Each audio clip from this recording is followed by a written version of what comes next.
Ciao and welcome to the YouVe Show. Ciao to everyone. Welcome, welcome.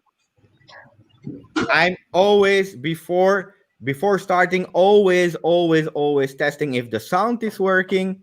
Let me check because that's important. So ciao and welcome to the YouVe Show. yeah, Ciao to everyone. Looks like it's working. So for the first time, we are streaming on both channels. So the Juve show and my channel, G Just Juve. Why are we doing that? Because we want people that are on my channel that is growing and growing every day. We want to show them that the Juve show is an amazing show. It's the channel of myself and Martina, 50-50. So guys, if you enjoy the show, come to the Juve Show channel. I will show you the tag so that you can see it. Let me find it back. So I didn't even write it, so I will write it now. So the Juve Show. So guys, if you want to, you can come to the Juve Show now or after and subscribe. So what will we do today? And then we will present the coach as we always do. Today, we want to talk about a lot of things. We want to talk about something special that happened 14 years ago. We want to speak about, we don't want to, but we have to speak about Milan Juve. That's a really important one. And then we will have a new special game that Martina will explain. That's where all the people in the chat will also be involved. That's really great because I believe, and Martina will confirm later, I believe we can win something also for people in the chat. So stay tuned because that will be amazing. After that, we will speak about Atalanta Juve or Juve Atalanta, the upcoming game. Rocco just left. He will probably join again. Problem with the connection, so it's fine. But now it's time to say hello to the people in the chat. So who do we have? And we have a lot of people. We have UVFC, who actually, Caden, he was already feeling asleep and he was watching my other video to stay awake. So thank you for that. We have Michael. We have Entertainment Guruji who's saying Indian Love Pepe Show. This one is the Juve show. It's also from Martina, but thank you so much. Aprit, who was watching FIFA games from myself from a time ago. We have Juventus India. Ciao. Fino alla fine, Forza Juve. We have so many people. Marco Gilardino, who was our guest the last time. Go Corana Go, also from India. Michael Filetti, our guest from Malta. We have a lot of people. Oh my God. Abdul Ghani, always present. Thank you. Hassan Shi. We have Ajinkya. Saad is there. Ojo Joseph. Ciao, man. We have another guest from us, Mohamed El Shahali, El Tactico, and Rusitano. So we have a lot of people. We are about to be 20. But who else do we have on the channel? I believe it's there. Oh, look at that. From the first time I was right, we have someone who's called AJ. Hello and welcome, AJ. Hi, welcome everyone. Tell us, who are you and why are you here? So my actual name is Ahmad, and I go by AJ because it's much easier to pronounce. So I am originally from Jordan, and I have moved to the US, to Ohio, or I moved to the US like around 9 to 10 years ago. So first I was Michigan, and then I moved to Ohio for school.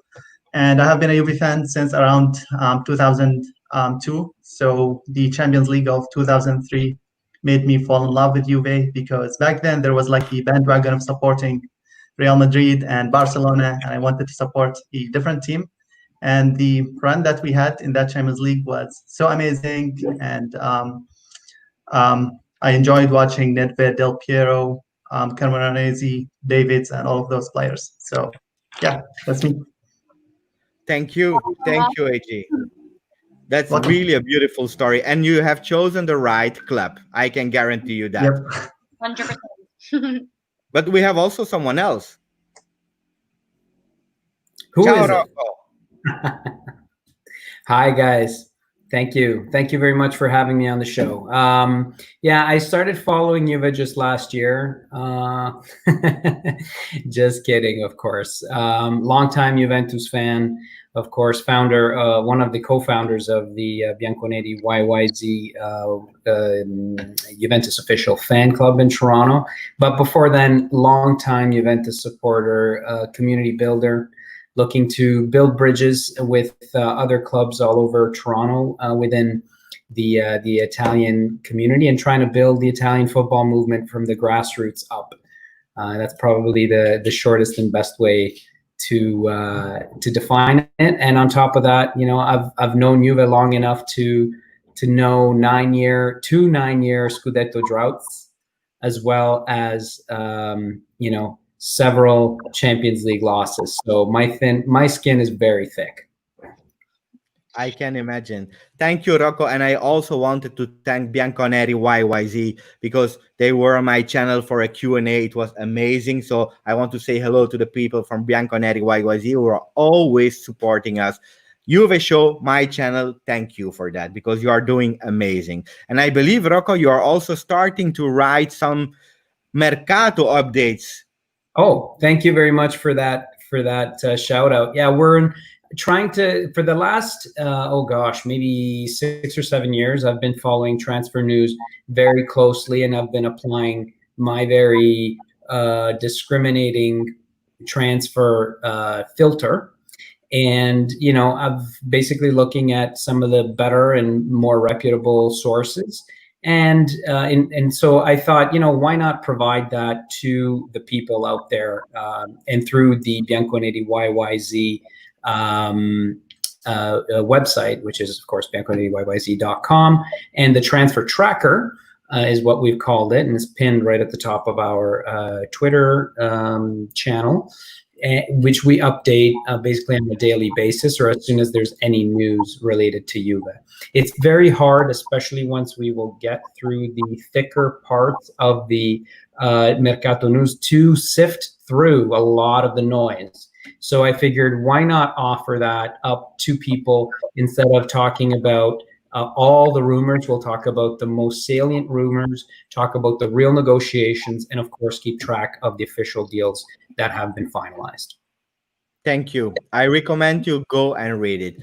And then, because I spoke a lot and when I start to speak, I'm like a train. I do monologue. So we have, wait, let me try to do it on the right way. We have here Martina. Ciao, Martina.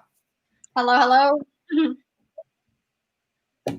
You don't want to present you anymore. Oh, my bad. Yeah, so I'm one of the hosts of the YouVe Show. I'm also Juve designer on social media, and yeah, I'm always here, so make sure to tune in every single time. I hope so, because guys, Martina is doing so much work. It's incredible for the channel. And I believe also she prepared something really, really nice for later.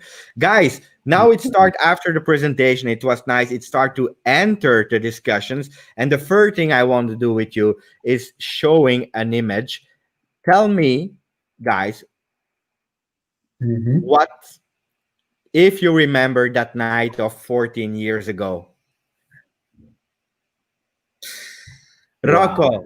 do you remember that night with Cannavaro lifting the cup and Buffon hitting it? I was really young. I was so young, you know.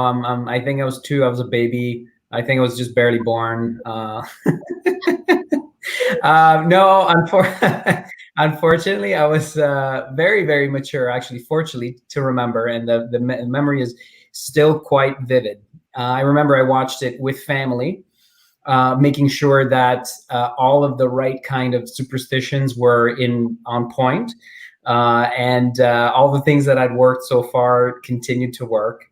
And you know, after it was all over, there's this community, the Italian Canadian community will gather in this area that's been dubbed as Corso Italia, which is a part of St. Clair Avenue West in Toronto. And of course, as soon as the whistle was done, people spilled onto the streets from the various bars and pubs, and anything that had a TV that had the game on and the street was immediately flooded. And let me tell you, I don't know, this is something that's common maybe in the United States, but never happens ever whenever the Italian Canadian community is concerned. There were no fights, no problems, no cars were overturned or set on fire.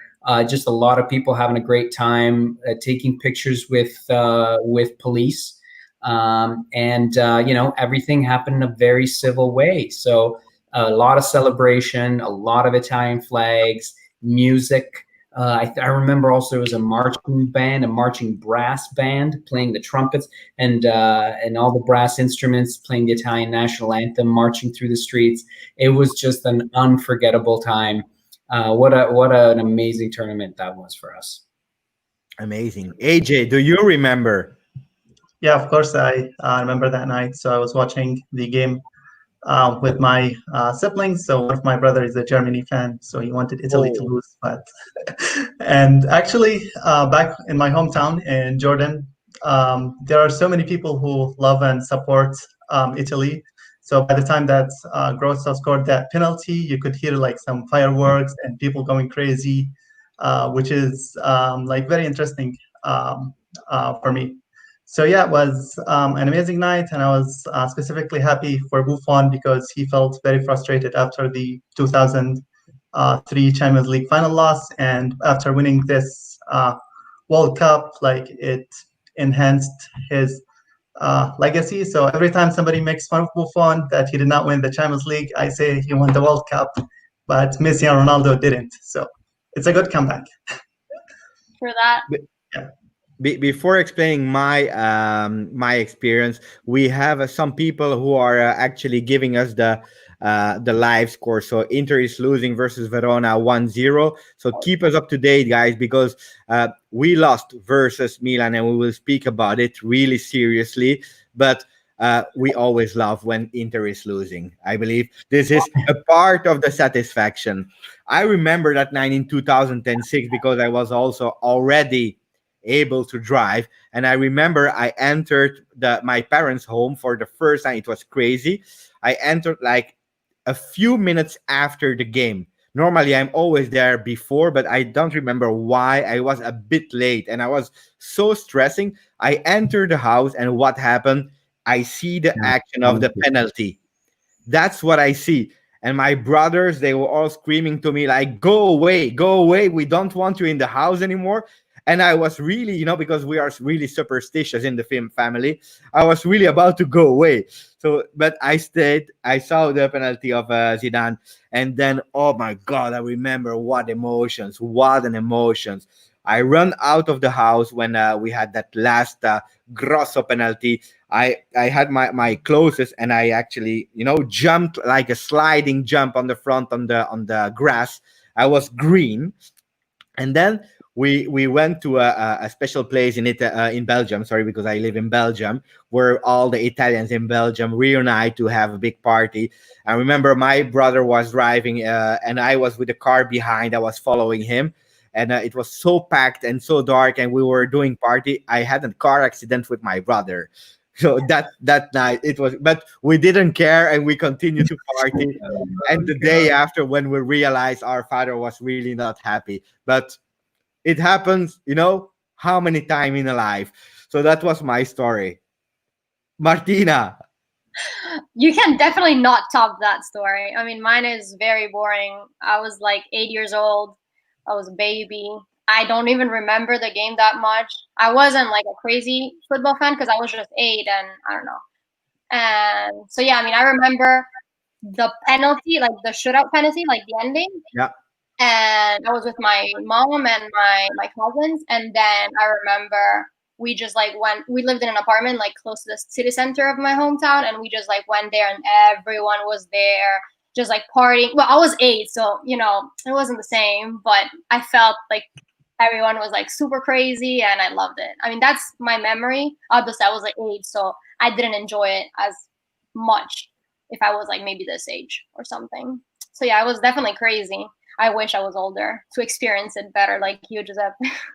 Oh, yeah. But what will happen again?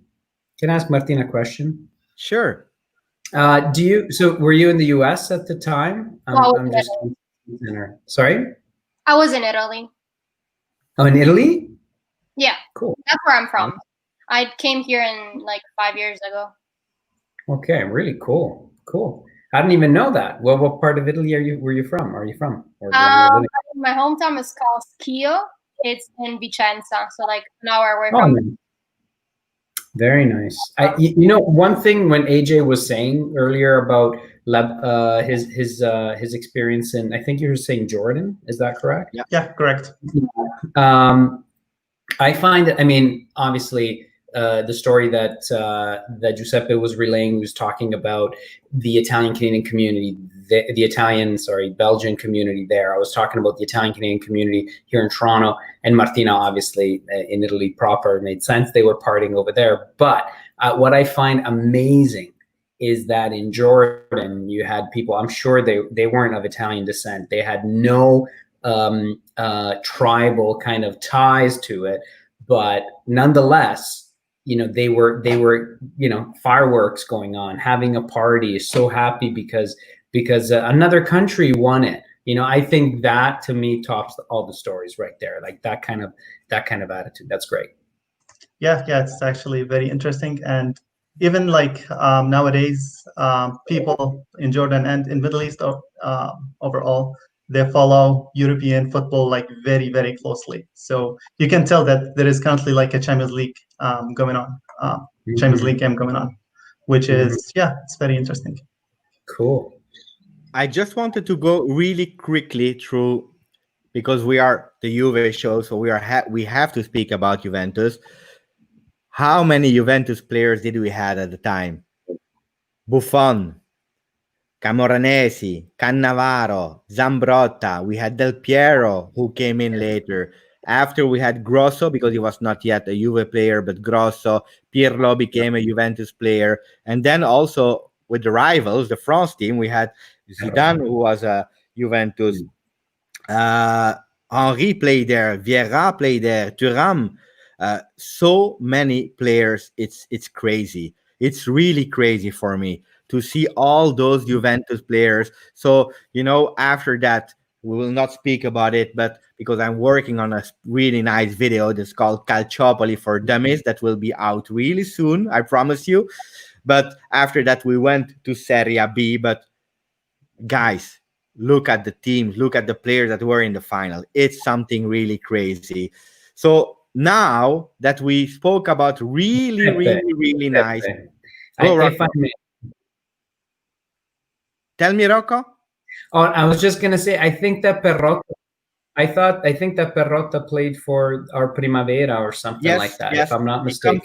He come from the youth. It's true. He's a Juventus youth player. It's true. And now that we spoke about good memories and that it was fun, let's speak about something dramatic that happened, guys. I will just show you the picture, and then we have to discuss about two games. Juventus Torino, 4 goals for Juventus, and then Milan Juve, 4 goals for Milan, because it was 4-2. Guys, AG, what happened between the two games? Tell me what happened. I still can't. Tell me. I would say, I mean, games like this happen all the time. So last year it happened with Manchester United, and it happened against Fiorentina with Conte. But for me, I think it's a series of like unfortunate events. Dybala missing, De Ligt missing. Both of them are like very key players, and they are not like proper replacements. Higuain is not in his best form, and Demiral and Chiellini are both injured. So we had to play Rugani, who only played like 3 games this season. And Milan have been like in good form in recent weeks, and I think there was some kind of a mental and physical breakdown around like the 60th minute where Milan started like scoring all these goals. And so that's what happened for me. Also, I feel like maybe because Lazio lost like just before that game, I feel like that also well, I don't know if they watched the game, but definitely they know the result. And that definitely, in my opinion, impacted the mentality of the players. We're like, oh, that's fine. We're fine. It's only Milan. We can win. And then boom. I feel like that also impacted the mentality of the players. Rocco, are you as kind as Martina and AJ? I think I don't think she's done yet though. But I think if we talk about 180 minutes of football here, we're talking about 150 minutes of which were played at a very good level. I think the game against Torino, we were in, we had really crisp, fast passing. Maybe Torino did not do a good job at all at shutting down the lanes. And to be honest, I think we've seen in the last 30 minutes, and for the better part of the Milan game, we saw a really good Milan team shutting down all the spaces, which is, I think, that has been the key for some coaches' counter tactics against Juve this year. So despite of all that, Milan had made their own mistakes in conceding the goals against us. And we were poor in not seizing the opportunity to take that, shut it down. I feel that Sarri might have taken the opportunity there to make those substitutions that he eventually made, but to make them quicker, to make them probably right after the 2-0, putting in a speedy Costa as a counterattack tactic, and really working on the defensive phase. What shockingly took place was we saw 6 minutes of absolute blackout by Juventus. So and really we weren't able to recover from that at all. Shocking defending. I agree with a lot of the things that you said in the post game. Bonucci was saying that everyone who was a doubter of Rugani was proven right on the evening. Yeah, I don't know what he was doing with those backward lunges over there. What was Bonucci doing? Like, what is that?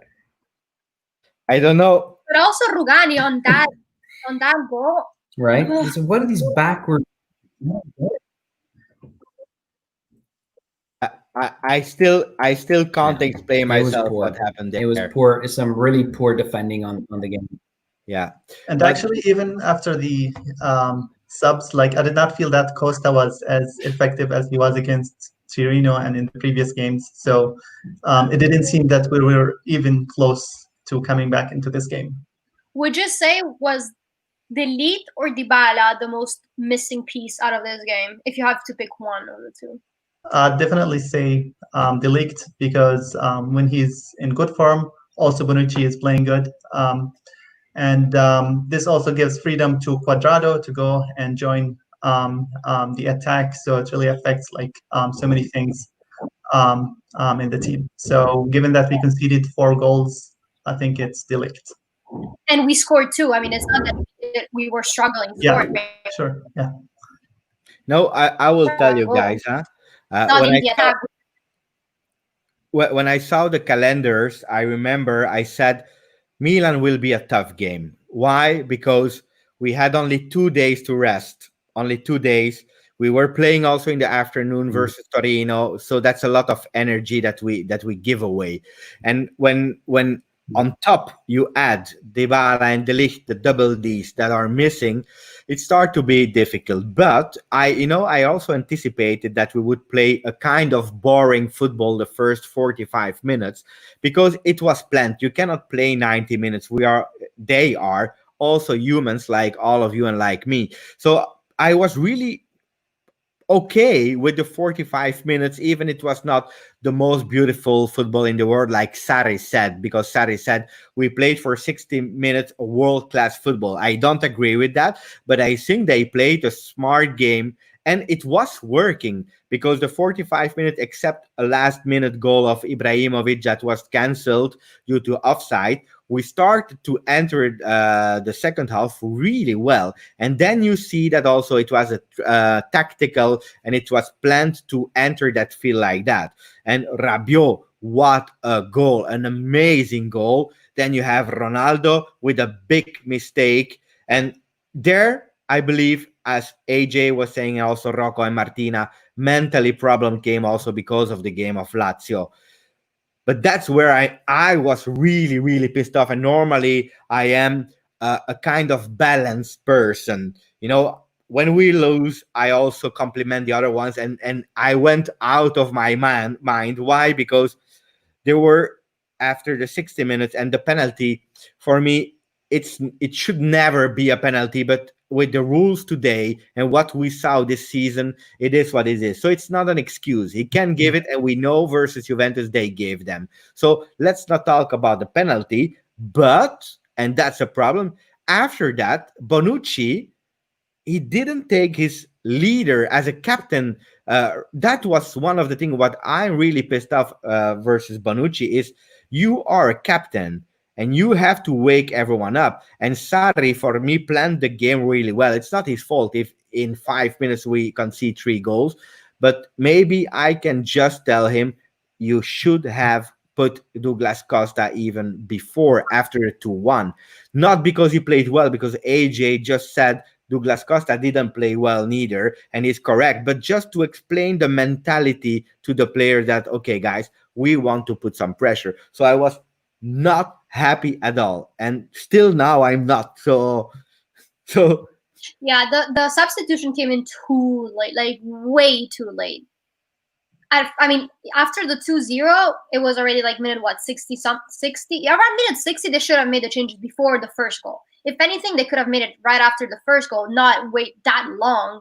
And that I was like, okay, let's make substitution. Okay, it's time. Okay, it's time. And then boom, we were losing. And I'm like, what the heck? The game changed completely. And I feel like definitely. I just want to excuse myself publicly with Higuain, because I said that Higuain needs to go to River Plate, Miami, or to Burger King. So I'm sorry, it was emotions, guy. I'm Italian. I'm from south of Italy. I'm Sicilian. So sometimes, so I'm sorry, Pipita. I love you as a man, but you really played bad. So sorry, Martina, but I wanted to say sorry to Higuain. I wonder, No. yeah. I wonder if what Sari said before the game affected him, because if you guys recall the Sari quote, he said, "Oh, I don't fight with any player except Higuain." So saying that right before the game, where Higuain basically have to shine because Dybala's missing, I don't think it was a smart move by Sari. So, Rocco, can you answer that question of Rad, who's saying what other option had Sari at the time? Well, I mean, I think the main thing, and I alluded to it in my answer before, and I think Martina also did the same, is the timing. Really, more than anything, like the starting lineup. Yeah, if it ain't broke, why fix it? Why change it up? 4-3-3. There were 2 forced changes. There was Ivan in my group at Bianconeri YYZ. We did a post game recap after Torino, the derby. And he was saying, well, maybe we can put in Ramsey right off the start. What choices did he have? And that's a great question. We really didn't have that many choices in terms of the starting lineup, right? Even Ramsey won't last the amount of time. Douglas Costa has 30, 40 minutes in his legs at a time. And Higuain didn't even play 30 or 40 minutes in a row, I don't think, until that point, right? So the changes were forced. But that said, 2-1, 2-0, you have the opportunity, just go in, make your changes right there, kill it off. You had about more than half an hour at your disposal at the time. Those changes could have been made a little bit sooner and, taken advantage. That aside, we should have been way sharper in terms of the defensive phase. I know you kind of just look at, Bonucci embarrassed himself with those backward lunges. Rugani was backing off of Ibrahimovic, and it's just ridiculous, right? We know De Ligt would have gone in hard. He would have committed, he would have put his big foot in there, and he would have gotten the ball out several times. And Rugani instead just kept stepping back and back and back and back. So, but besides that, when I say defensive phase, I'm just not talking about 2 players. I'm talking about everyone participating from midfield, forwards, all the way down to the goalie. And I think just mentally, there was, when we talk about a blackout, and Sarri talked about this in the post game. He said, "Well, there's no way, there's no point even to discuss why we can think about this and analyze this and beat this horse to death. We won't still to this day be able to figure out what happened, and therefore we'll just dismiss it and we'll move on to the next game." Would you say though that is at fault, or is anyone at fault for this game, for the Milan game? Sorry. Who did you say? I would say is that fault? Sarri? Yeah. Or any. Well, honestly, I think in the end, there's about 12 people who lose the game and who play the game, win the game, and lose the game together. So it's 11 plus the coach. And I think the coach has a relative importance, could maybe matter as up to anywhere between 25 to maybe 10%. They get, as Allegri used to say, he was at most. He used to say, "I'm trying to get out of the way and trying to limit the damage that I do." But yeah, no, I mean, the defensive phase there, it was just lights out. There was a lot of characters there that didn't have. That weren't gifted with courage and determination that was necessary in order to overturn the tide. I think that's what happened. You had a weak Bonucci mentally. Rugani's default weak, Rabiot default weak. Pjanic default in Barcelona, you just name it, right? And it was just a recipe for disaster. I think with the return of Dybala, De Ligt, and with everyone else's determination looking to turn over in order to make good on this momentum, I think we're in for good things in the near future, without spoiling the next section of the show. Yeah. I think there are definitely like a number of things where Sarri could have done nothing about, like especially the fourth goal. So that pass by Alexandro was just like terrible. So I don't think that's like Sarri's fault, which goes back to, I wonder like if we can rely on Alexandro week out. So he used to be like so good in 2016 or 17. So given like the near future, I don't know if he should be the person to go with. AJ. Go ahead. No, go, Martina. That substitution was I don't have a word for it, like the stupidest, weirdest, unnecessariest. I don't know, Martina. He had to because Cuadrado was dead. He was dead. Cuadrado was dead, and that's why he put Danilo there, because Cuadrado, after the 2-0, he was like a walking. He played really well. Huh? For me, he played really well. But after 2-0, he also had a slight injury because he received a knock, but he was walking. He was dead. And the guy, you cannot even tell him something because he's playing since the beginning of the year. Okay, they had 3 months of being locked down, but after that, he's playing match after match, 90 minutes. He's going on the right, on the left, in the middle, in the front. So it makes sense. Now, Alexandro or is ready or not. And he actually wasn't ready, in my opinion. That's the thing. But if he's ready, if it's not ready, he doesn't have to play. If Sarri thinks that he's ready even to play 20 minutes, I'm sorry, he has to be concentrated, because Alexander is not the first time that he do things like that. Huh? I already saw it in the past. Rocco is knocking. He's saying yes. He's a little bit. No, in fact, he's a little absent-minded at times. I don't know what is going on with him, but definitely, as AJ pointed out, it's been years since we've seen the best Alexandro. I think his impact with Juve in the first year was super, and we just haven't seen him the same since. I don't know if Italians' exasperation with tactics has gotten the ginga out of him, as they say in Brazilian. Yes. So I don't, I think that there's still a diamond in there. I don't know if there's anyone within our sphere that can get that diamond out of that again. That said, I mean, if you have one of your fullbacks who's dead, as Giuseppe said, what are you going to do? Like, who are you going to replace him with, right? You're looking at the bench. You're saying Alexandro's is practiced with us for a few days. I have to throw someone in, right? I mean, what could he have done? Thrown in Matuidi at left back while Alexandro's half baked. You know, he's not fully ready. You know what I mean? I don't know. I mean, as they say in Italian, col senno di poi. You know, with after the fact, it's easy to say, right? Like hindsight's 2020. Yeah. I wanted to answer a question of Michael. AJ, you can answer the question he was asking, and then we can also check some other question we had.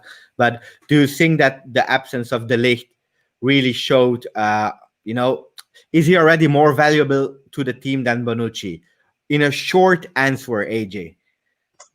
I would say yes.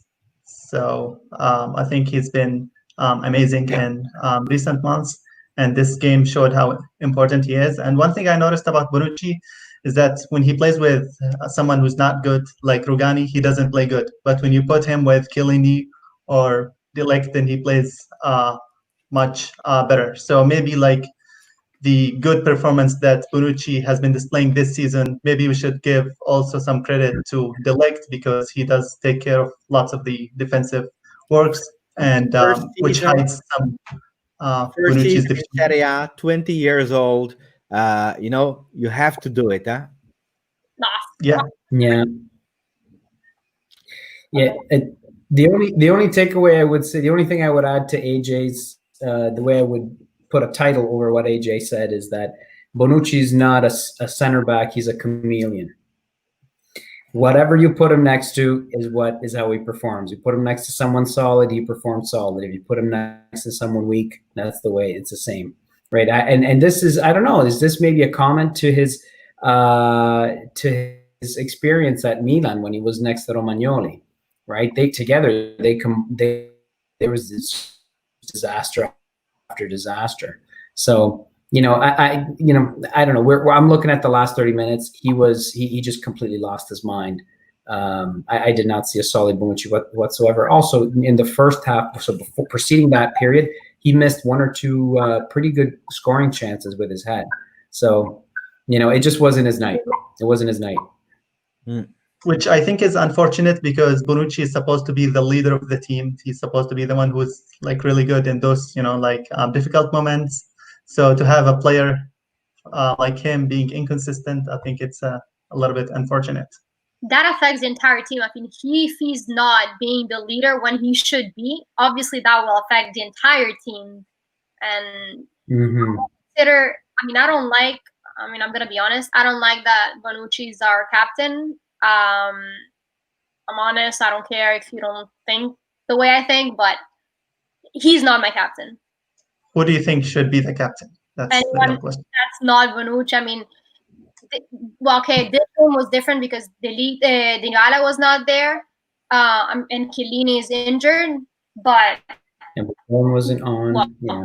But I will try to make a big statement, guys, because I love Dybala as a player. But guys, Dybala, do you think really that he's the leader we need in a situation like that? Do you think he's able today, with his personality, with his TikToks, with Oriana? Laughing about it because today, guys, TikTok, Juventus is on TikTok today, yeah. But do you think, except without the jokes, that he's the guy that has the personality to be our captain? Not yet. I don't know. I just asking you guys. Not yet to be like the captain that we had in the past. However, I do think that it might be better than Bonucci. Yeah, I agree with Martina. Right now. I agree with. I don't like to agree with Martina, but I will agree with Martina. But all kidding aside, I think that Dybala. I mean, geez, I'm used to. What am I used to? I'm used to Scirea. I'm used to Stefano Tacconi, De Agostini, Luca Vialli, Del Piero, Ferrara, Conte. Buffon, Chiellini. I mean, Dybala doesn't come into that conversation yet. I don't care how many caps you have. But that said, I would have him over Bonucci just because of the the back and forth that he had a few years ago, the several issues that he had with management, the ability to speak, right? The problem, I think, at the time was that you didn't have enough veterans on the field. Even if you had just Buffon in net, to raise his voice, right? Because he can raise it from the sidelines, but on the sidelines, you're not, let's say, as important as you are if you're on the field. Even if you had a Chiellini who wasn't having a great game, or Buffon wasn't having a great game, and just start to shout, just say, hey, guys, straighten out. Okay, we got this, reset, 2-1, reset, let's lock down, let's make this game ours, right? You didn't have any of those veterans there. So you got what you got. You had Bonucci and no other co-captains around to do with, because at Juve you have several captains, let's say it. I mean, Bonucci has 400 games with Juventus. Buffon, Chiellini, Dybala, right? And other members as well. Before you had Marchisio, and this is it, right? We don't have enough players to transmit that Juventinità, right? That being Juventus. It's kind of, that's one of the things that I'm afraid of might not carry in with all of these trades.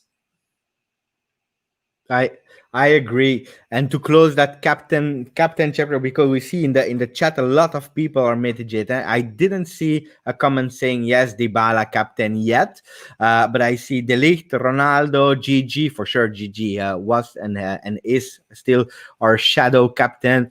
But I agree also with Rad, who was saying I prefer someone in the back because you really have the overview of what's happening, and when you play football, you know it. More than Ronaldo, that you like him or not, but he's also a bit more selfish than the other. Because for me, a captain is someone that lives the locker room 360 degree, and we know that Ronaldo, he's not keen to go out with the other players to have like parties, like evening with them, dinner and so on. So even if he has a really strong personality on the field, and I agree, I was reading something about the ex-players of Juventus, and they were right, I believe, and they were speaking, it was it was Ravanelli and Torricelli. They were saying, actually, it's the locker room that is deciding who's the captain. And the captain, you know who he is when he's in the locker room. And they were speaking about Gianluca Vialli. Happy birthday, Gianluca. If you follow the channel, I know you do. But if you follow the channel, happy birthday. But it's true. And I believe Dybala is a bit too immature, young, not ready today. He will probably be, but if I see indeed De Ligt with the mentality that he came, it's probably a bit too early. But that guy can be really soon a captain for Juventus. I prefer that than the caps, like Rocco was saying. That's one thing. Then I saw the name of Bentancur. Bentancur could be one day, because he's already there since a couple of years. He has that aggressivity. He has that Uruguayan temperament, can be, and a Demiral, if could be. Yeah, I feel like those players mostly like Delete and Bentancur, they need more experience. Delete as in the team, and Bentancur as in like starter, because before he wasn't really a starter and didn't play that much. And Delete, I mean, he was already the captain of Ajax before, so he has that experience. He just needs to transition it to Juventus. And I really think he can create that space in the team and have him as a captain. I would love that. He just needs to work for it, and I don't know. I mean, we don't know how it is in the locker room, so we can just see it what we see as like viewers. But I hope to see that happen today. Martina, it's we are with 37 people. That's amazing on the YouVe Show. I'm so happy. can we reveal, because we are at our peak moment, thanks to our amazing guest AJ and Rocco. I believe that the discussions are amazing today. Can we reveal something nice for the people? Let's do it. Okay. It's not perfect, but it's just the idea that counts. So, wait, let me move. Okay. So this is gonna be the Juve game. Can you hear me? Yes, we do. Okay. So this is gonna be the Juve game. It's gonna happen basically every episode from now on.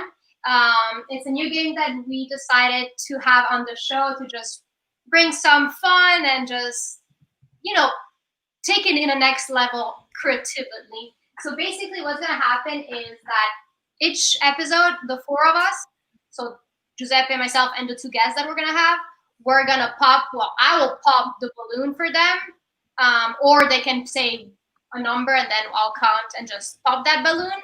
And then inside each balloon, there is a dare or a truth and dare. So there's a message, and then you will basically have to do that thing that's inside. And in one of them, there is a giveaway. So if you pop that balloon that has written down inside giveaway, then there will be a giveaway on this channel. So make sure all of you guys that are in the live subscribe, because there will be a giveaway coming soon. And it's in between those 12 balloons over there. I love it. I love it, Martina. So if I understand well, because guys, we are a lot on the channel and I love it, but I will not always stream the YouVe Show on my channel. There are two separate channels, because this one is, I share it 50% with Martina. So make sure, if you want to win a giveaway, to follow the YouVe Show. You can do it after the show, it's not a problem, but do it, because the next time it will be on the YouVe Show. I saw a comment, Martina, because it was not foreseen, but can we do an example? Because Ajinka is saying start today. Okay. Can we show an example? Yeah, I'm going to pop one, and let's see. It's going to be for you, so. I start. No, I mean, I'll pop one, and then you will have to do whatever that says. Okay. Okay. Okay. Do you have any preference, or you want me to pick? Pick one. Pick one. She knows it. She knows which the hardest one. Careful. Oh. Show the message. It says, oh my God, write a poem about. So we have to pick a player, and Giuseppe is going to have to write a little poem about that player. About, in the live, comment a player. So just the people in the chat has to pick a player, and I have to write a poem about him. Let's take it. Okay, Martina. While I'm doing it, because I need a bit of creativity, and while people are saying which player they want me to write, so the first player who has 3 times the names, I will write a poem about him. So put it in the chat, guys. But in the meantime, can you also pop a balloon for you? Oh my God. Okay. I'll try that. Oh God. I think we should be the one selecting the. Yeah, wait, Martina.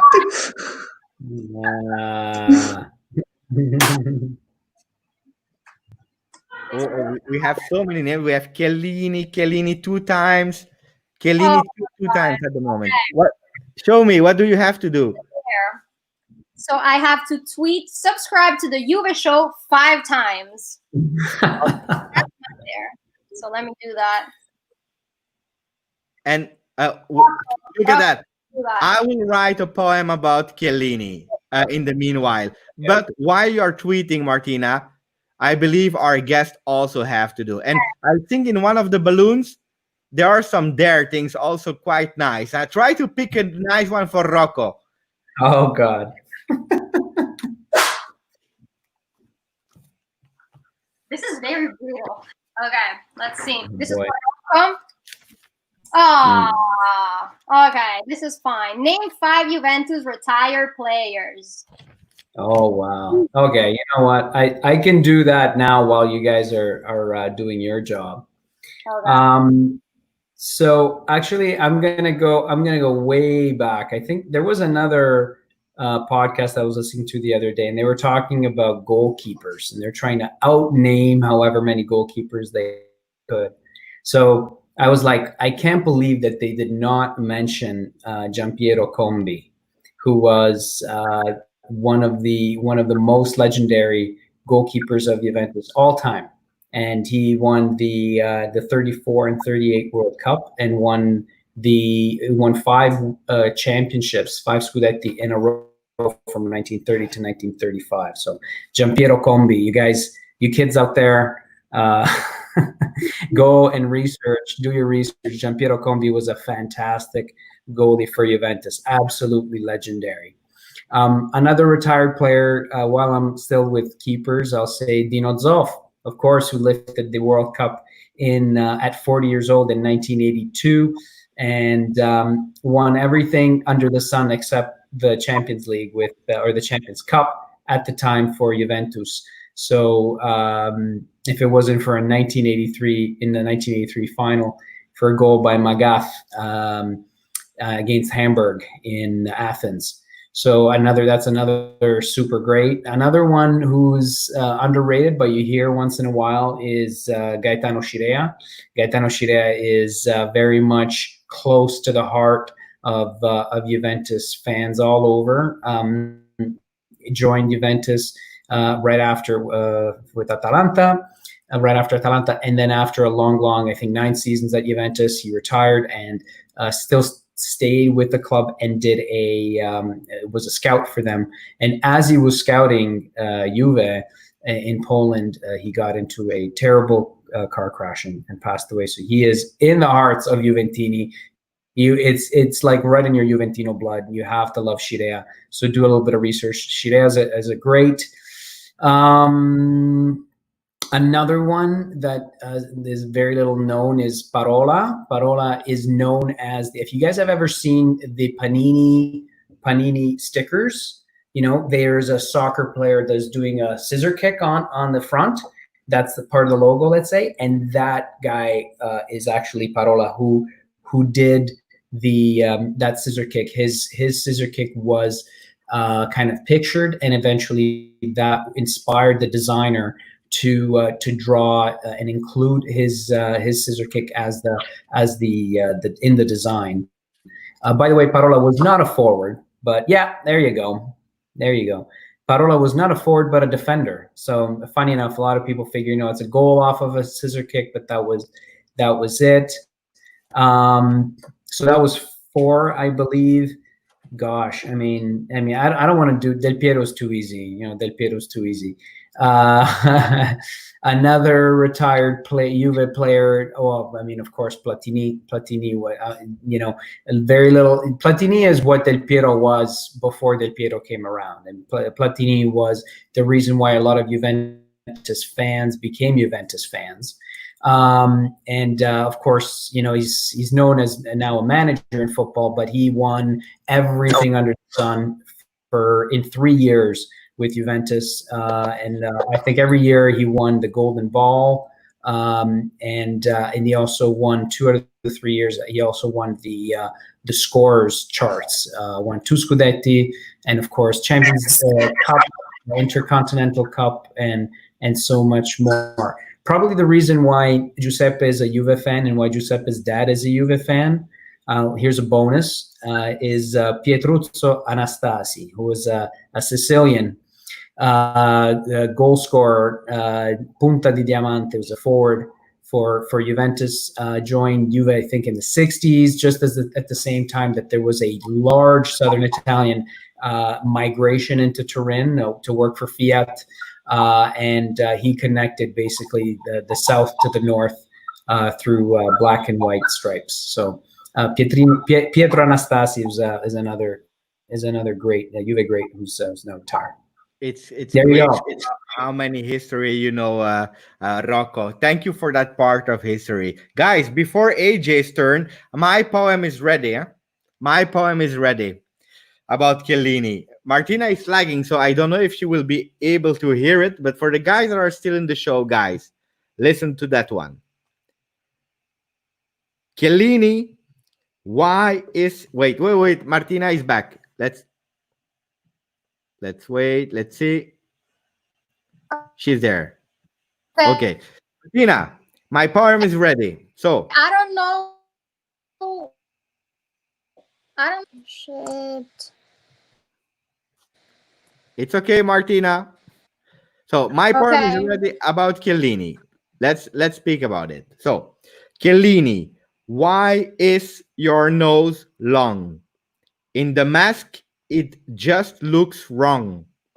We missed you on the field because you are our real shield. I wish you to win the Champions League too. Wow, that was great. I could never come up with that short. Look at this creativity. I hope you Wow. like my poem. Can you repeat it? Can I want to hear one more time? That's We'll beautiful. repeat it. Wait. Chiellini, why is your nose long? In the mask, it just looks wrong. We missed you on the field because you are our real shield. I wish you to win the Champions League too. Beautiful. And then Martina, I think you should consider a career in poetry. So. yeah, I believe also calcio poems. Yeah. From now on, you're not. Go ahead, AJ. Sorry.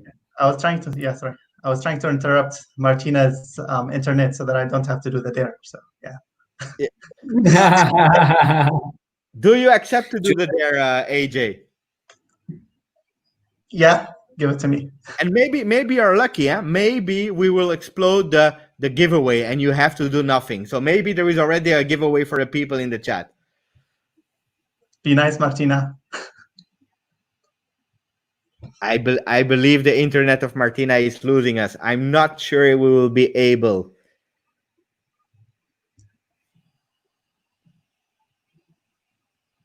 We don't hear Martina, but let's read it.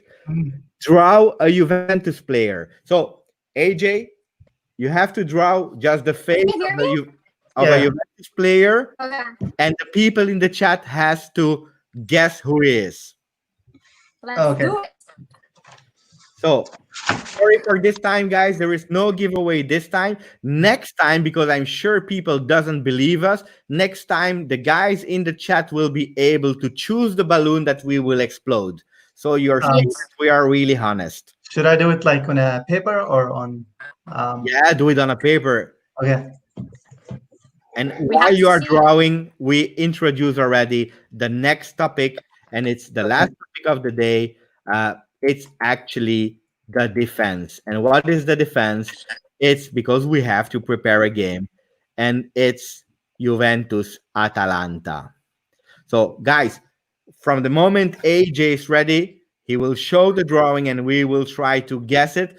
So interrupt us when you are ready, AJ. But Rocco, the first question I have for you about Juventus Atalanta is, are you scared? And is scared a word that can describe the situation about Juve Atalanta? Juventus Atalanta is the match of the remaining games in Serie A for Juventus. It is the toughest mountain to climb, in my opinion, leading up to what might be, and what we all hope, everyone at least on this that's live right now, hope is our 9th consecutive Scudetto. Juventus Atalanta is on a super form. It is a team that is that's super physical, fast, tireless, and these are qualities that are extremely important in general, because they're able to bring additional intensity on the field. But it's all the more important right now that you have so many games in a row with tired legs, with teams that are and players that are not in mid-season form, and with mounting injuries. So scared. we should fear nobody. We have the highest payroll in the Serie A. We have a fantastic roster. Not everyone's healthy right now. Not everyone's booming right now.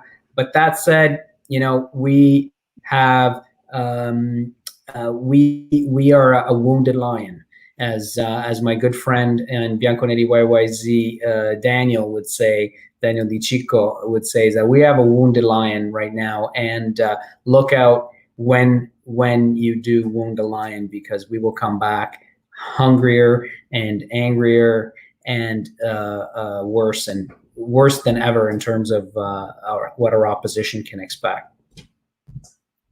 AJ, are you able to talk while you're drawing or not? Yeah, so I'm gonna give a little bit of context so that it's easy for you guys to guess. So I'm terrible at drawing overall, and I have a terrible handwriting. Let's see. That's part of the fun. So the person has their thumbs up, and they also have a wink. Let me put you in big screen. So guys, don't guess it. It's only the people in the chat who has to guess who that player is. I have no idea. So they're giving thumbs up with both hands. Guys in the chat, are you stronger in guessing than me? Because I was good in poems, but apparently I'm bad in guessing. Who will be the first one to guess? Let's see. So a combination of thumbs up and a wink. I don't know. I have no idea. I try to guess. Look at that. Is it Buffon? Yes, correct. Oh, Massimo, I believe the first one to find it is Massimo Lesti. Then we have Rad who found it. Zach found it. He said Bentancur. We had CR7. Ajinkya. Well done. Thank you, AJ. So now that the people were able to guess it, tell us, AJ. Atalanta. So I think it's gonna be a very tough game. So Atalanta have been doing so well recently, and but the good thing is that both Dybala and De Ligt will be back, and the game is gonna be at home at the Juventus Stadium. So, and I'm starting to think that maybe Atalanta are more of a Scudetto challenger than Lazio. So Lazio and Inter, they have been in very poor form recently, but Atalanta have been doing so well. So if they beat us, then we may consider them a serious challenger to the Scudetto title. So it's not going to be an easy game at all, but if we were to look at the positive side, then we have De Ligt, we have Dybala back, and it's going to be a home game. So, yeah. Before answering, and Martina saying what her thoughts are about Atalanta, it's the 10th of July in India, and today is one of a special day for Juve fan. Can you guess, Pepe? The only thing I have in mind is it's the day we signed that guy 2 years ago. Caden, am I right? Is that the day you are referring to, or is there another day? Rocco looks to know. Oh, I don't know. I don't think it is. I thought it was a few days earlier, but maybe that might have been the official day in which he penned the contract. Unless he was being malicious and was talking about the Serie B sentencing, but maybe that was later. It was the 10th. It was later. I think a special day for Juve fans could be the Cristiano Ronaldo. Let us know, Caden. Let us know if yes or no. Yes. I was guessing right. He said yes. So yeah, that's that. There you go. Okay, cool. Good job, Giuseppe. Martina, Atalanta. What do you think about Atalanta? I wished we won the Milan game so we couldn't stress that much on the Atalanta, and maybe if we lost, it wasn't a crazy deal. now I'm stressing so much because now I'm like, we need to win this game, because if we lose, then they're like just next to us, and I can't do that. I stress too much. So I'm scared. I think it's gonna be a tough game. Thankfully, Delete is back, as we all said, and Dybala as well, which will make a huge difference. But Atalanta is, I mean, it's a strong team, so it's gonna be the hardest game in my opinion so far. So let's see. I think it's gonna be, we're gonna win, because I always think we're gonna win. However, it's gonna be tough. And we cannot have another mental breakdown like the one with Milan, because if you give Atalanta the chances, then they can score so many goals. They will score like 7 goals to us if we have that, even more. If we have that mental breakdown, poof. Yeah, go ahead, Rocco. Yeah. We'll have to score. Yeah, no, I think that it'll be important to maintain the distance of 7 points with Lazio more than anything. Whatever they do, if we match that, and of course, then there's a game between before the one against Lazio will be against Sassuolo, and maintaining the distance, arriving at that head-to-head encounter with 7 points difference will be key to secure to our attempt to maintain the reigning champions crown. We just have to forget the Milan game and just act as if we just won the other 2 games, like 4-1 and 4-0 and 3-0, 4-0 and 4-1, right? I believe it will be a tough game, but the lucky thing is that we play after 3 days, and mentally, when you have to wait a whole week, you start seeing negatively. So the fact that we play really quickly, it's really good for us. Now Atalanta is young, they have nothing to lose, they don't care, they want to go and fight for it. So the intensity will be so important. I'm curious to see how we will do that. And then the question I have for AJ maybe is Pjanic, because if we speak about intensity and Pjanic in the same sentence, in the last year, it's not really something that we have to put it. Would you start him versus Atalanta? I think I would. I know this is going to be controversial, but I would still start him. So before the Milan game, we had a number of decent performances, and in each of those, Pjanic was starting. So we do know that Rabiot and Bentancur, they have to start. They have been in good form recently, and I don't really know if you replace Pjanic with Matuidi, then the midfield is going to be too physical, and we do want a player with some technique. And Pjanic, as bad as he has been recently, he's still one of the most technical players in midfield, and I would trust him much more than Ramsey and Matuidi. So, Rocco, you agree? Plus he has the minutes, right? He has the minutes in his legs. He can make it happen. I mean, Ramsey is still fragile. The rest of our midfielders, we need to rotate. So, why not squeeze this orange while we have it before we throw away the peel, so to speak, to make a literary reference. But one thing I wanted to point out was that I believe Atalanta, I don't know if they mathematically clinched the UCL berth or not, but I think that may be a bit of a factor. I just remember hearing Gasperini talking about achieving that very important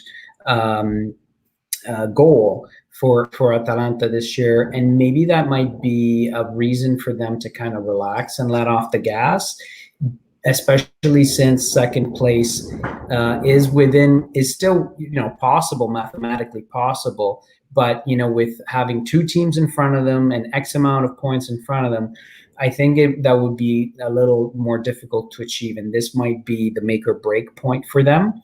So it'll be important. And nonetheless, even though we don't have fans at Allianz Stadium, it's still our home and it's still our fortress. And, we're used to a very quiet crowd at Allianz as of late. if you'll forgive me the mean comment. People are asking if Chiellini is ready to play against Atalanta. The last news I heard was that Chiellini was even ready to play against Milan. Now, for sure, playing against Milan immediately is risky. It was a big game, so that's why Sarri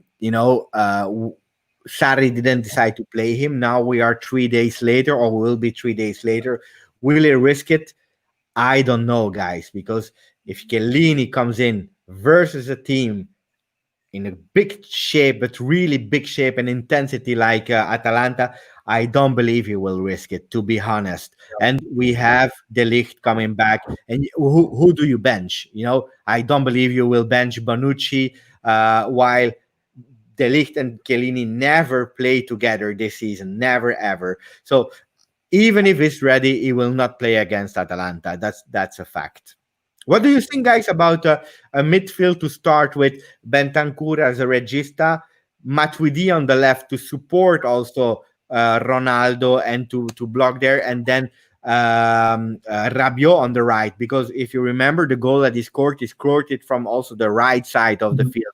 What would you think about that one? That's the first question for AJ, and then maybe Rocco. I don't know if you followed Atalanta a bit, but we were linked to Gosens today, the left back of. But they are playing in a 3 midfield. So AJ, what do you think about the first question, the midfield, and then Gosens Mercato with Rocco? Okay, so I think replacing Pjanic with Matuidi is going to take away some creativity from that midfield. I don't know if this midfield combination, I don't know if we've played this before, so it would be a little bit risky to field Bentancur, Matuidi, and Rabiot at the same time if they haven't played together. They did a bit in the beginning of the season. But okay, so they was playing right until we had some solution on the right, where actually the idea of Sarri has always been Rabiot on the left with Ramsey or Khedira or whoever on the right. But they played a few games like that, yes. Okay, so I guess if Pjanic is physically finished, then I would put Matuidi in. But as long as Pjanic can play, then I would just go with what worked like in the previous games before Milan. So Bentancur, Pjanic, and Rabiot. Yeah. Rocco, Gosens, because you're a Mercato news guys. Yeah. It's I think, I mean, first of all, I think it's a little premature to talk about like a serious negotiation. I'm sure he's a player from a team that we'd be very interested in picking up someone from. Any of their wingers, especially any other fullbacks would do at this point. But I think it would be left to be seen whether Gosens how he would work in a back four, because presumably we would want to use him as a fullback eventually, right? So I don't know whether he would work that way. I understand that Gasperini's teams typically play in a 3-4-3 formation, so he kind of is more of a wing back type position right there. So I think it would be left to be seen how he would interpret that more on a defensive side of the job, right? I think ultimately the goal is to find someone a la Lichtsteiner. Lichtsteiner was, I think, one of the ultimate in terms of what you want to go for fullbacks. You know, he did it for us as a wing back from front to back under Conte in a 3-5-2. I remember that amazing link up between him and Pirlo. How many times did they have that connection? So, it'd be great to find someone to employ that way. But definitely worth a look. And would be a welcome addition. Really easy to do that right now since we only have three. Oh, excuse the noise. Since we only have three fullbacks currently, so yeah, definitely good pickup, good look. Him and/or a return of Luca Pellegrini, that would be welcome. I think there's a lot of hype around Luca Pellegrini amongst Juventini right now. now. I'm left. It's left to be seen whether that hype has any kind of reasoning behind it. I think he's got wheels, but he's not a fantastic crosser, and he really hasn't played out of his mind in Cagliari. But that said, as a backup, I think he's worth a shout. Absolutely, yes. We have Hassan who's saying Bonucci's style of playing has no replacement in the team. I know, sorry, I know that Hassan is a big fan of Bonucci, and I also like Bonucci. Yeah? It just for me, it's not the best leader of the defense. He's a real good complement of the defense, but he's a good player. The only problem is when we saw the pictures sooner. He has to pay attention of how he defends, and that's why a guy like Chiellini or the league that are more aggressive, more on the man, they help him a lot. But yeah, I'm not a Bonucci hater. Gozens played in a 4-defender formation at Heracles Almelo. That's in the Netherlands, Almelo. So thank you, Michael, for the inside information. That's why I love to have people from all around the world, because I didn't know he was playing at Heracles Almelo. So thank you for that, and that's a really good one. I can take that in my Mercato videos. Good one. Then we had another thing. Pjanic personal is poor. He lost my support. So Z from Lebanon is saying that it's over for Pjanic now for her. It's a pity because I know Z, every time she posts a picture on Instagram, the players are watching it, they are liking it, and Pjanic was one of the players that always watch her stories. So you will miss one follower, Z, from now on. And then we had Mo, who was saying that our friend El Tactico, who was saying great ringtone about the Imperial March. Tagliafico is only 25 million. So that's Michael who is saying that about Tagliafico. Am I wrong if Tagliafico is from Ajax, right? Or yeah? Or am I wrong, Michael? Can you confirm? He was there last season. Yeah, it's from Ajax. It's still at Ajax. So let's see. But we need. I believe they will sell now Sandro because they can still make some profit with him. So I one thing I checked about Gosens is that he scored like 9 goals and have like 9 assists this season, which is a lot for a left back. And one thing we have been struggling with is that like other than Ronaldo and Dybala, not many players contribute to goals. So the midfielders score very few goals, and the same thing goes for the defenders. So if he would work in E4 at the back formation, I think he would be a good player to have, because we do need someone to support Ronaldo on the left-hand side. AJ, question for you from Barat. Do you guys want Jorginho? And yes or no? If it's a no, tell me who's your additional midfielder, because we have now for next year Arthur and Bentancur. Who would be the third? If not Jorginho, huh?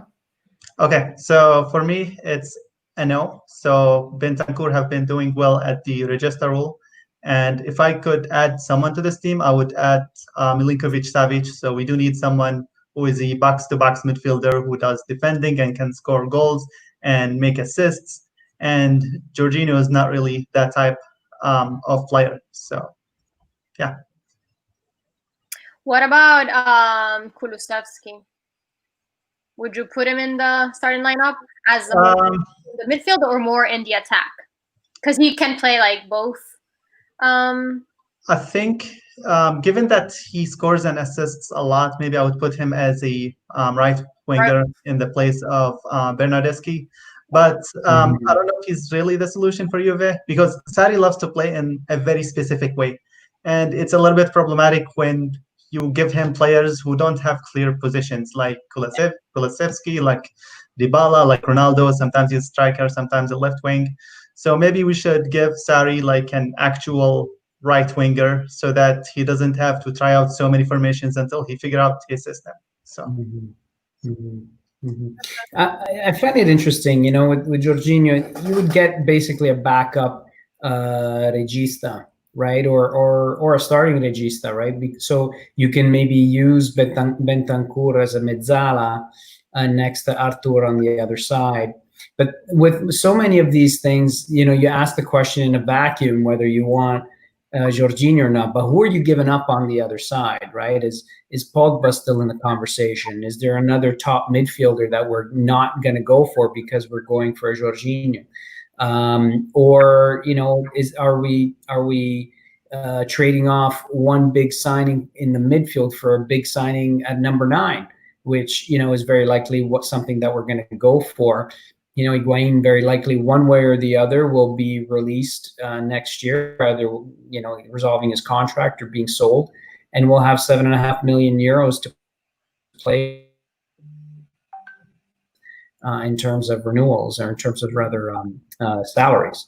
So there's just so many moving parts right now, and Pogba is probably at the top of my list, just because you want someone who's strong on the ball, but at the same time has great shooting ability and is so versatile. But yeah, it remains to be seen whether we're gonna be able to sign him, or if this is just a little bit of leverage that Raiola is trying to play in order to get his man a renewal.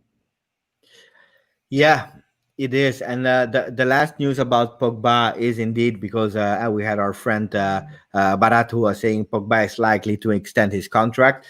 Yeah. Yes. Let's see. I also believe it's not he wants to extend his contract. It's he has to. Why? Because Manchester United didn't suffer as much as the other clubs in terms of financial impact from the COVID, because they are the richest club in the world. So it makes sense that Manchester United doesn't want to sell him on sale, especially not to Juventus, who already did a bargain some years ago, taking him for free. So they want that money, and if not, they will not sell him. Now that he found also Bruno Fernandes, who joined Manchester United and is taking a lot of leadership on the offensive style of Manchester United, that give him a lot less pressure, and he can focus on his game. He's not anymore the guy of 100 million that had to do everything at Manchester United, and he's starting to feel a lot better at Manchester United. He's also dancing in the locker room. So if you pair both, dancing in the locker room thanks to also less pressure, and the fact that he knows that not a lot of clubs can pay him and take him, I think he also start to think about, okay, I have to stay at Manchester United. Now, we never know. And Mino Raiola, when we saw all the linked players to Juventus, we had a lot. Pinamonti, we had the extension of Matuidi. We have all those players. The last time we had De Ligt picture with the ex-player of Inter and Raiola. A lot of things said that Raiola is again really, really close to Juventus. So let's see what that will happen. And here, Martina, do you want to answer that one? No, I don't think it's gonna happen. It's too late, and it's not that I don't want him or we don't need him. It's more like it's not gonna happen. He left, and we kicked him out, and it's not gonna return, sadly. And I think he declined physically a lot in his last year at Juve. So if we have him now, then we basically have another problem other than Higuain. So we should go much younger on that one.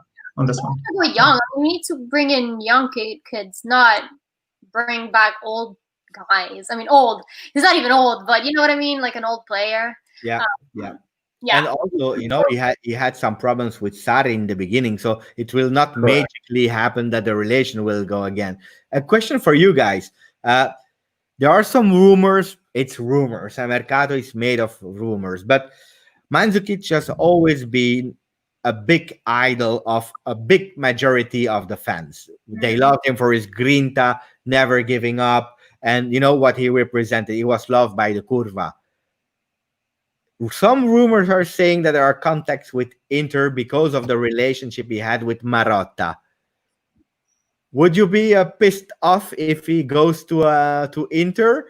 Do you think he will do it if the opportunity is there, or like Nedved, who said, "No, I don't go out of respect from Juve"? He better do that. I want to see him go to Inter, and you better not go to Inter. What Mhm. if? He can pick any other team, not Inter. Mhm. What if it does, AJ? What's your opinion about that? Yeah, I mean, I think that's gonna ruin his UV legacy in some way. But at the same time, I won't be surprised if he gets like a good offer, given that he had like a bit of a sad ending with Juve and he probably had a fight with the management. So he may be tempted to move to Inter. But I think the club that works best for him at this point is probably Fiorentina. They're looking for a striker, and he can get lots of game time there. So, yeah, I don't think he's going to go to Inter. Mm-mm. I think Inter needs to get some new material. Marotta needs to get some new material. I mean, it's the same old, same tactic.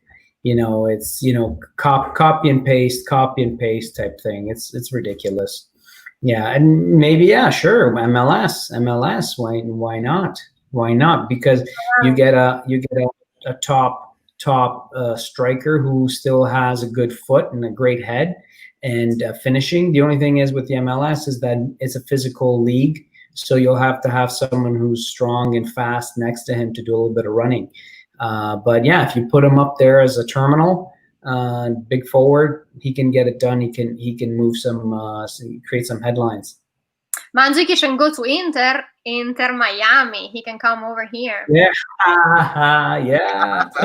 Inter Miami, brava.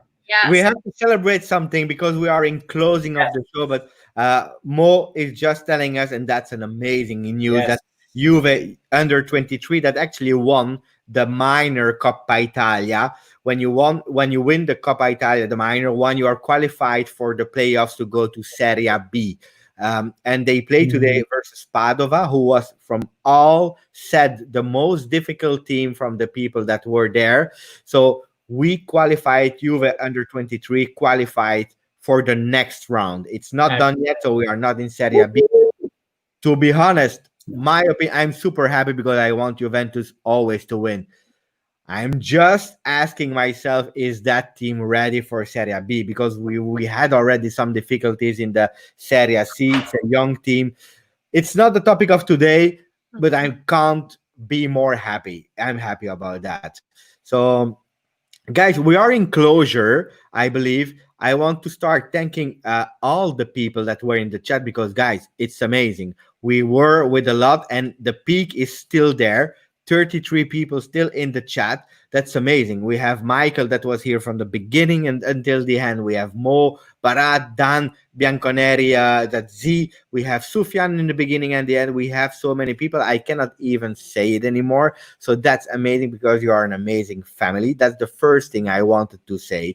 The second, I will do my auto promotion. Tomorrow, guys, I will be live. So I'm never sleeping. You know I never sleep, but tomorrow I will be live for the UCL draws. So I will comment the UCL draws live. So I will tell you what, because I explain you guys, for sure we have to beat Lyon first, but from tomorrow we will already know the potential team we will have to play. So or Lyon or Juventus will play next time and we will know it. So we will comment that live. So jump on the live if you are awake. I never sleep, so that's the thing. And then the third, Your time? At what time? it will be really early for you guys because it's Yeah. midday my time. So midday Juventus time. That means 6 o'clock for Martina, 6 o'clock for you guys. So if you're awake, Martina, Rocco, AJ, and you want to join me, let me know.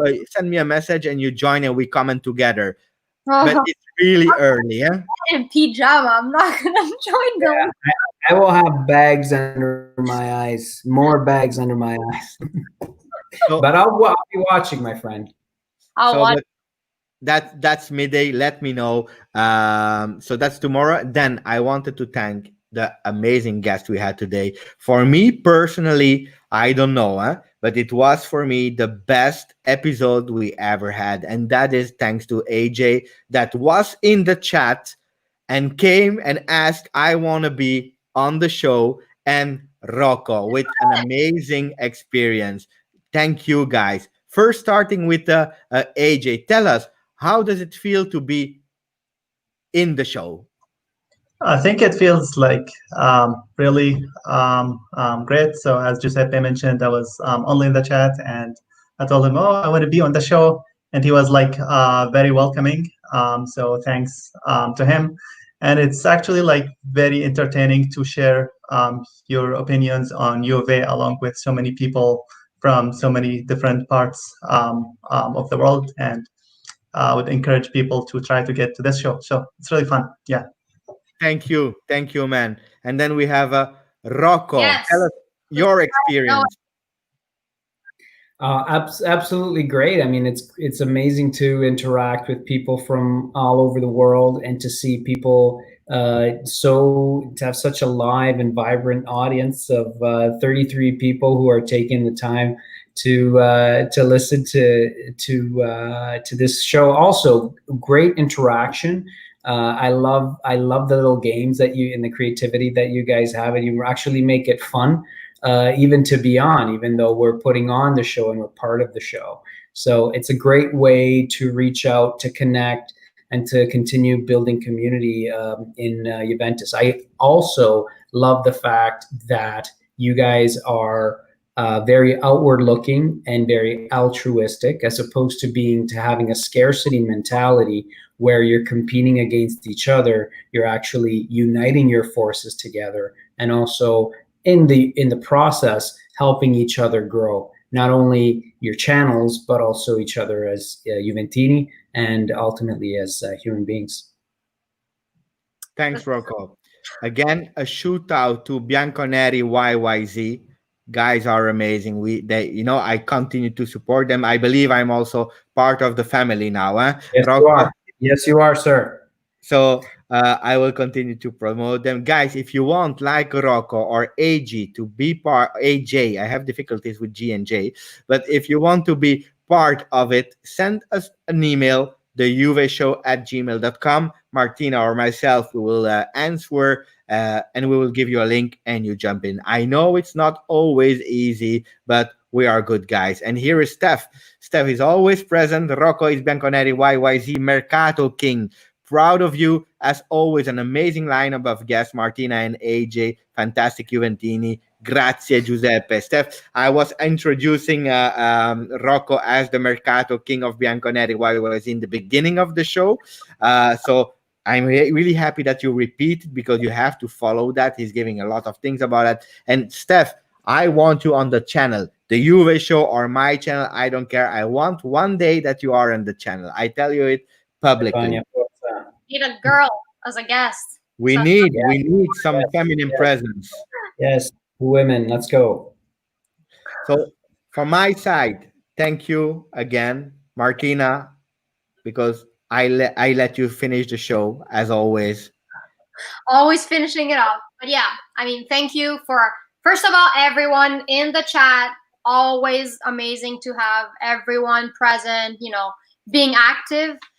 Just messaging and giving your thoughts. We really appreciate that, and it's amazing. I'm very thankful for that. And then our two guests, thank you. Of course, I mean, I'm so thankful, and anytime you guys want to be again in the show, you can just let us know, and we would love to have you. And I mean, we love to put out this little show that we just started, and I'm so thankful that Giuseppe, my partner, we're creating this, and we have a lot of ideas. So this is just the beginning. So just stay tuned, and thank you for everything. I mean, we love to do this, and we're so thankful that everyone is also liking what we're doing. So yeah. The last news. Oh wow! They drew right at the death. Thank you, Mike. I'm so happy. Is it over? No, not yet. Let me check. 88 minutes. So, Miguel Veloso. I love Miguel Veloso. Well, now this is the best episode ever. So. It's the best episode ever. We have to finish that. Look at that. Mo is also part of the Bianconeri YYZ. He's living also in Canada. Yeah. He has contact with Steph and with Rocco, and is a part of the family now. Thank you. So, guys, I repeat, because I saw that a lot of people were watching from my channel, from G Just Juve. Thank you for your loyalty, but I will not every time share it because the goal is to grow the Juve show. So please, if you loved the episode, if you loved our guest, come and subscribe to the Juve show where we will mainly stream. Okay? So thank you. I hope in the last minutes we can win. Verona. I'm Verona today. Let's hope that Verona will stick to the score and interlose. Ciao, grazie, forza, Juve. Fino alla fine. There you Ciao. go.